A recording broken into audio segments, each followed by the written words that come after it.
you? Okay, I think so. You have started with the lessons. I have already given you the lesson. That is first lesson, Vijayanagara Empire, and one more, that is our constitution. Right? Both the lessons have given you the notes. I think so. By this time you are finished writing your notes. Okay. In the first lesson I told you about Vijayanagara Empire. It was founded in 1336 CE by the Sangama sons. Okay. And I told you about the four dynasties that ruled Vijayanagara. That is Saluva dynasty, Tuluva dynasty, then Aravidu dynasty. Then you have the what is that? Sangama dynasty.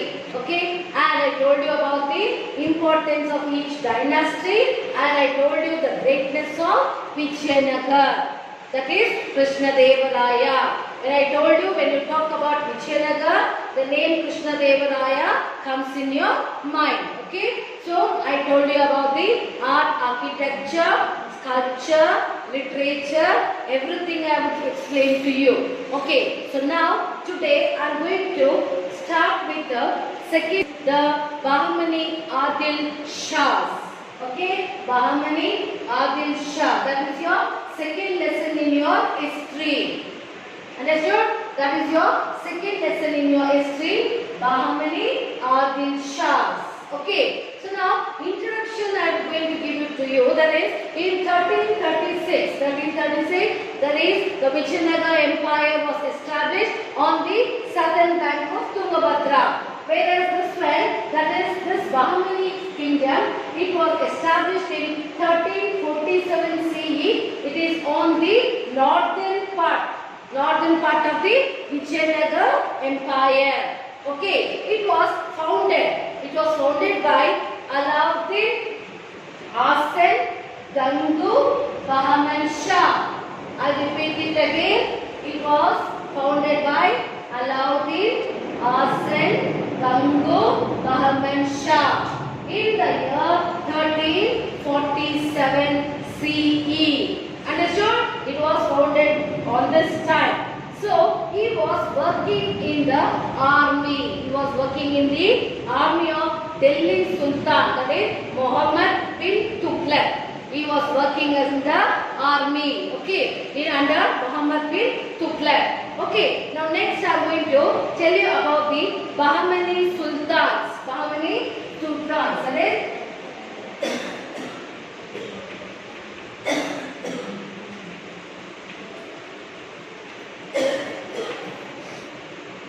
okay, so now the Bahmani Sultan, it was established in 1347 to 1527 CE. Okay, so Bahmani kingdom and the parts of present Karnataka, Maharashtra, Andhra Pradesh, that is Telangana, states under its rule.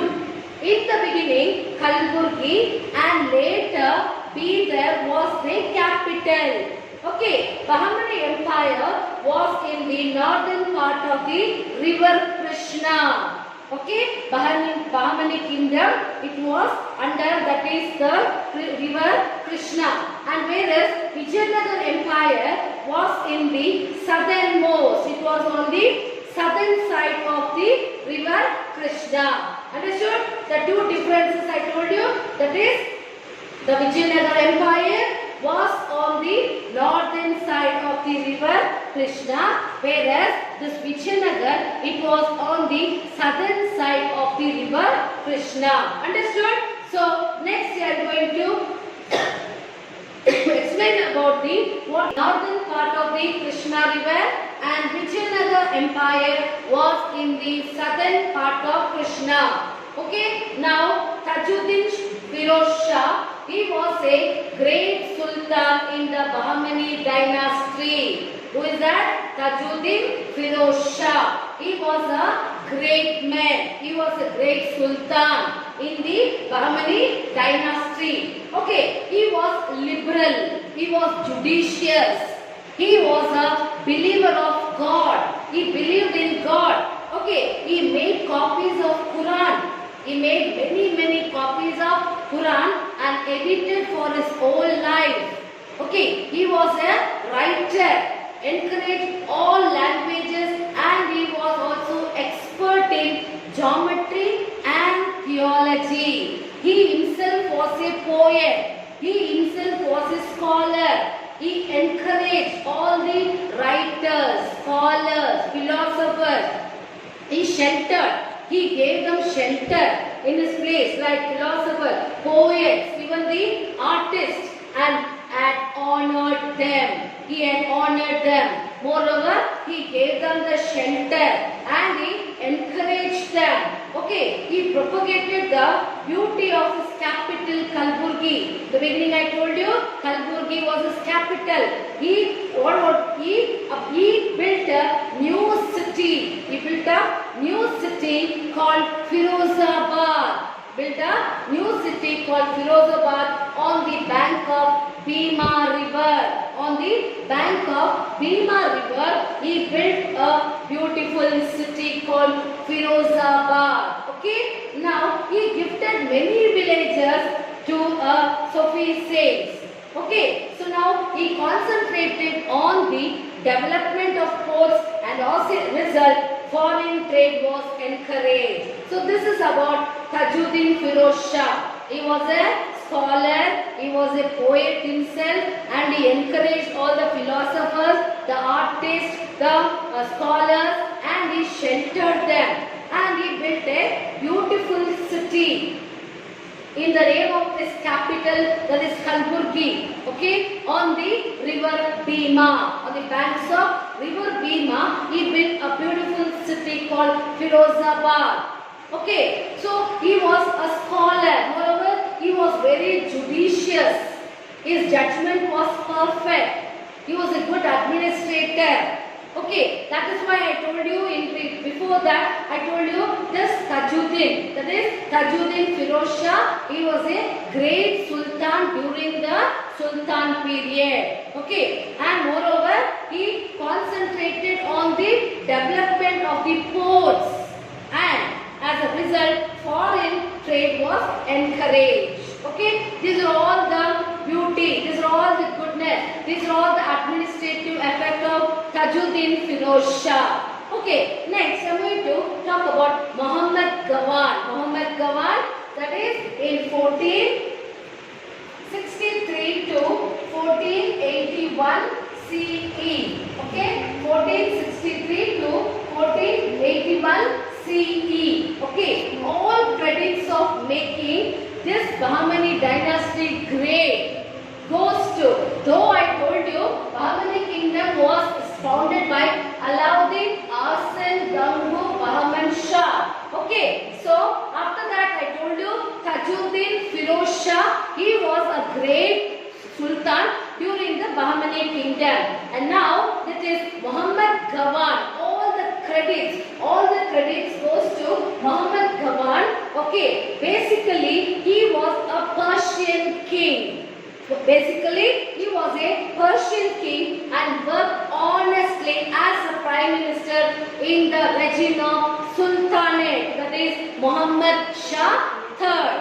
Okay, though he was a Persian, but sincerely, honestly, he worked under the Sultan like Muhammad Shah III as a prime minister. Understood? All credit, all the name, all the fame, everything goes to him. That is Bahmani dynasty, Muhammad Gawan. Okay? And now, important factors. Which are the factors made him the great? Which are the factors? How he ruled? What is administration? What are the goodness about him? Okay, so now first Muhammad Gawan, he captured Hubballi, Belagavi and Goa from Vijayanagar Empire. Next, administration was according to the Islamic laws. His administration system. What are the administration system? Everything was under the Islamic law. He followed strictly the Islamic law. And moreover, what did he do? That is, he was a Persian. Though he was a Persian, but he followed all the Islamic laws and he encouraged revenue and postal system. Okay, revenue and the postal system he encouraged. Then he fixed taxes on the basis of the fertility of the land. How much they are cultivating, how much is their profit. Based on that only, he was levying tax to the people. Okay, tax was collected in cash. People used to give the taxes in the form of cash. Okay, he collected the tax that is based on the fertility of the soil. If the soil is barren, if he is not able to cultivate, if he will collect the tax, will the people be happy? No, the people will not be happy. But this Muhammad Gawan, he collected the tax on the basis of the fertility of the soil. How much they are cultivating, how much profit they are having. Based on that, he is collecting the tax.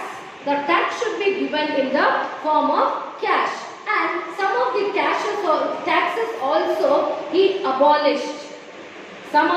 He removed some of the taxes which made the people unhappy, which the taxes made annoying the people, which made the people annoying. Those taxes he abolished.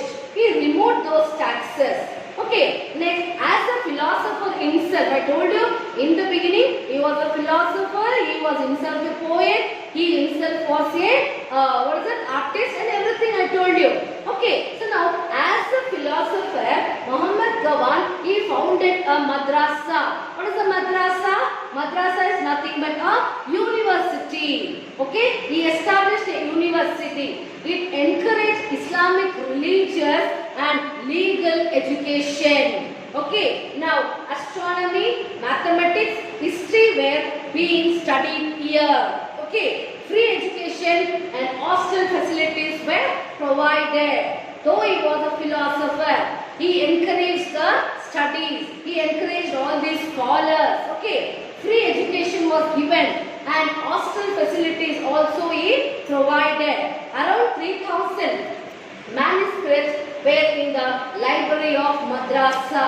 In the University of Madrasa, more than 3,000 manuscript was there. Written by hand. Manuscript is nothing but written in the hand. It was not taken print out and other things. Okay. So he encouraged Islamic religion. So Muhammad Gawan, he encouraged the Islamic religion and he gave legal education, free hostel facilities for the poor.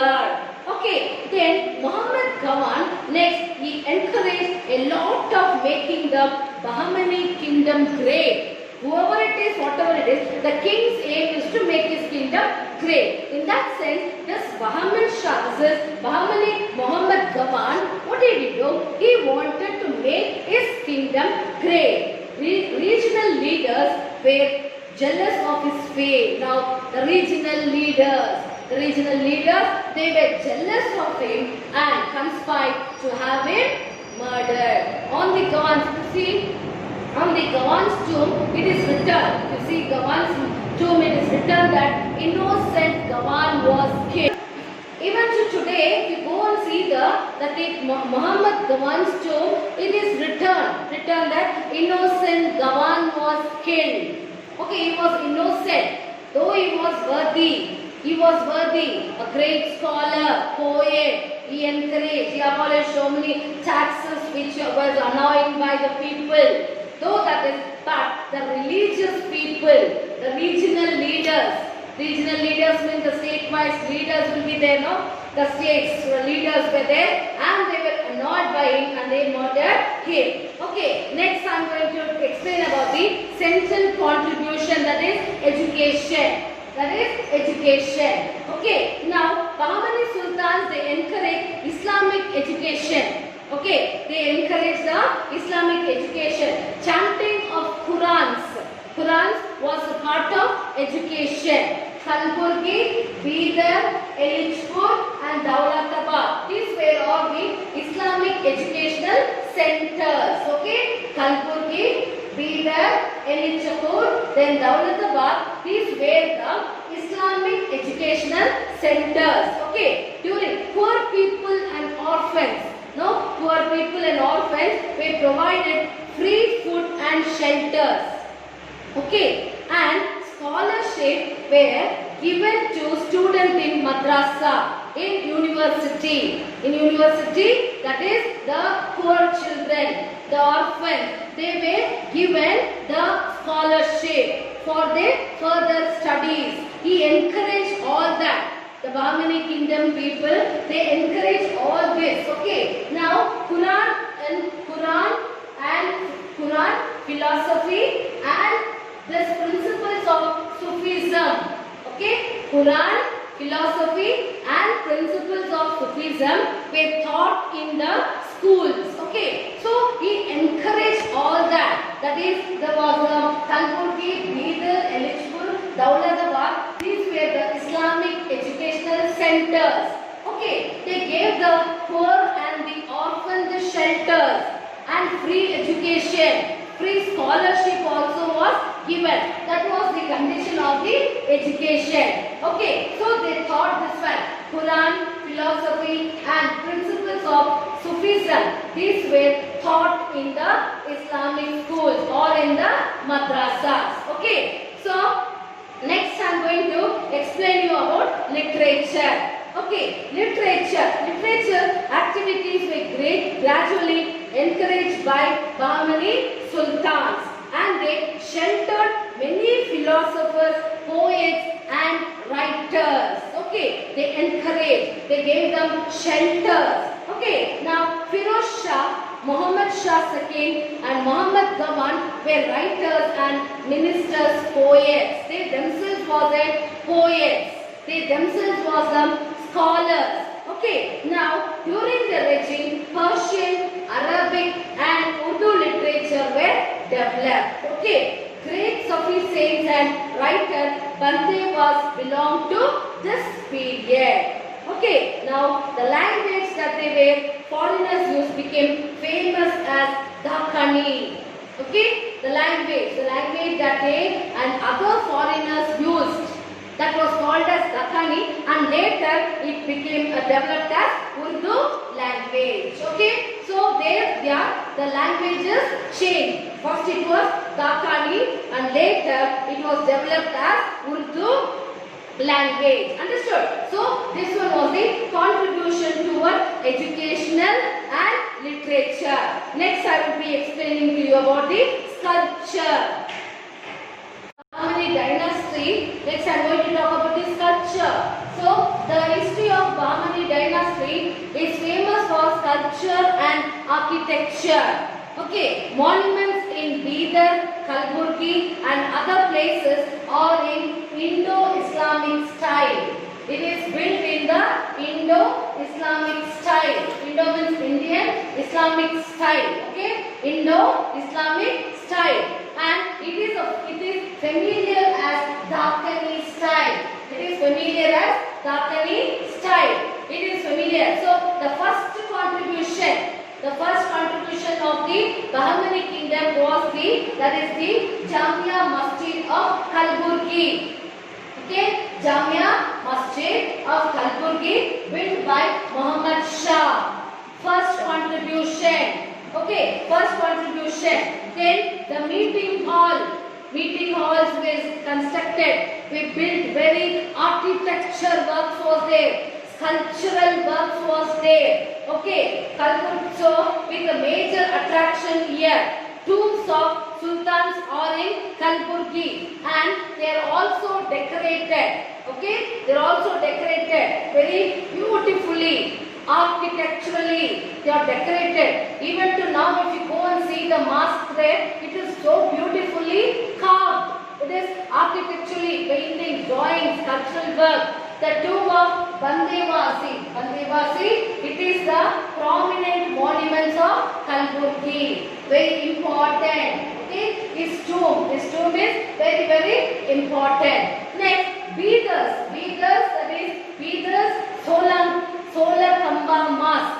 That is Solar Kamba Mosque. It is in Bidar, and beautiful palaces in the fort are famous. Okay, these buildings are decorated and have carved wooden crafts on them, wooden things. Okay, if you go to Delhi or there, Kalburgi, you will see now also. Okay, 12 tombs. Okay, here 12 tombs of, what is 12 tombs of this Astur near Bidar are also famous. Okay, 12 tombs. This is about this sculpture. Whatever the architectural works they done, it was done in the Indo-Islamic style, and they are familiarly known by the name that is Dakani style.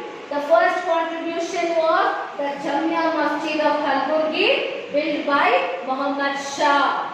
Understood? Built by Muhammad Shah. And the tomb of this Bande Nawaz, it is very prominent among them. Okay, now the prominent monuments of the Bahmani kingdom is the Madrasa, the university.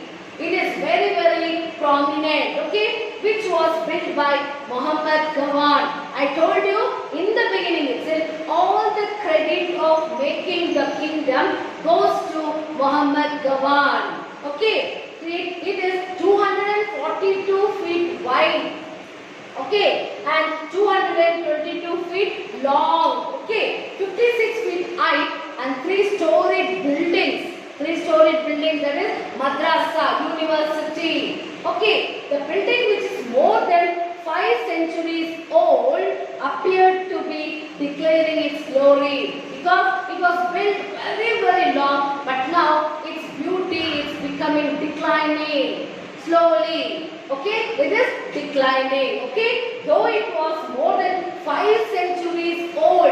Okay, it is declaring, but still also it is declaring its glory. They are maintaining that university. It looks as though it is new. It is not declining. Okay, it is not decaying. It is declaring its glory. Again, the madrasa built by Muhammad Gawan. Okay, Muhammad Gawan, it is which was built by Muhammad Gawan, is a prominent one. Its name is still there now also. It is there. Okay, so next I will start with the Shah dynasties. Okay, Shah dynasties. I will start with you next class, that is tomorrow. I will be continuing this lesson, that is Shah's dynasty. All the 5 dynasties. Okay, all the 5 dynasties that came after Muhammad Gawan. Okay, so now what all I explained you have to recollect that. Okay, this Bahmani, that Bahmani kingdom was founded. Who was the founder?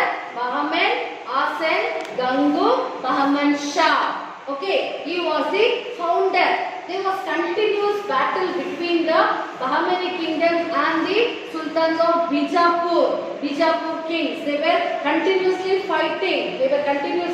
Okay, and so at that extent, they were the 5 Shahi dynasty came into force. Okay, now I explained you about that is who is that? Tajuddin Firoz Shah.